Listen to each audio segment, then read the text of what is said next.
Good day everyone! For today's video atong pagkahisgutan ang professionalism, codes of conduct ug career development sa IT sector. Labaw sa tanan, ato tagdon ang mga etikal nga responsibilidad ug prinsipyo na importante kaayo para sa mga IT professionals aron mahimong epektibo, responsable ug etikal ang ilang mga serbisyo. Kini nga mga values mao'y magiya nato para mapalambo ang trust ug pagkamasaligan sa industriya sa teknolohiya. Unsa man gid ang ethics sa IT? Nganong importante man kini?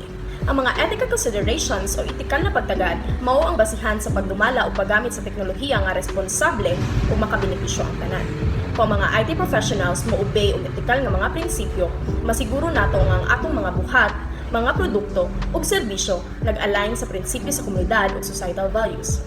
Kani makahatag og daghan nga benepisyo sa IT sector sama sa pagkabot sa trust o credibility.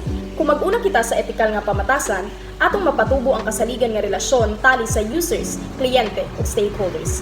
Kini naghatag og kumpiyansa sa publiko nga ang atong serbisyo ug produkto maasahan ug makatabang. Proteksyon sa user.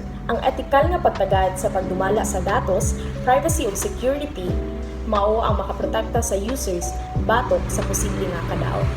Kini nagpasabot nga ang privacy sa mga user girespeto ug giatiman nga secure ang ilang mga datos. Responsable nga inobasyon.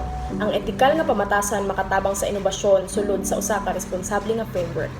Pinaagi sa pagsunod sa etikal nga pamatasan, makabot nato ang kauswagan sa teknolohiya nga walay pagkompromiso sa atong mga prinsipyo. Positibong epekto sa komunidad.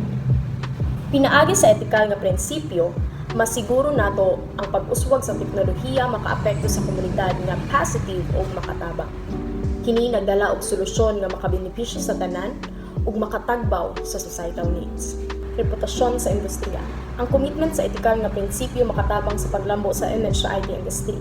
Kung mag-practice kita og etikal nga pamatasan, mas daghan ang magsalig sa atong mga serbisyo ug ang reputasyon sa IT sector mahimong maayo.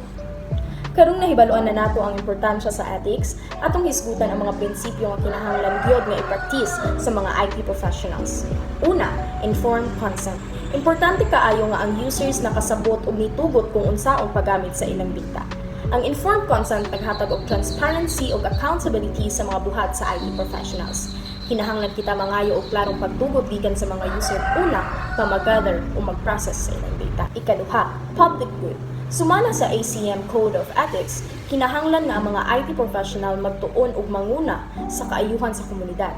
Sa simple nga paagi, kinahanglan nga ang atong mga serbisyo ug produkto makabenepisyo sa tanan ug manigayan nato ang mga makadaot sa komunidad. Ikatulo, pagrespeto sa intellectual property. Ang pagrespeto sa IP rights o sa mga katungod sa hinimo sa uban is usa ka importante nga prinsipyo sa IT ethics. Ang pagsunod sa copyright laws, patents o licensing agreements makatabang sa pag-promote o fair competition. Ikaupat, inclusivity o accessibility. Ang paghatag og aksesibilidad sa tanan usa ka obligasyon nga etikal. Importante nga ang teknolohiya maabot sa mga tawo nga adunay lain-lain nga abilidad ug needs aron ang tanan makabenepisyo ug makagamit niini. Pinaagi sa pagsunod sa ethical principles, daghan kaayong benepisyo ang makuha sa IT sector. Isa na diha ang nurture of trust. Kung ethical ang atong pamatasan, magmugna kita og kasaligan nga environment nga maghatag og maluntarong relasyon sa atong mga users.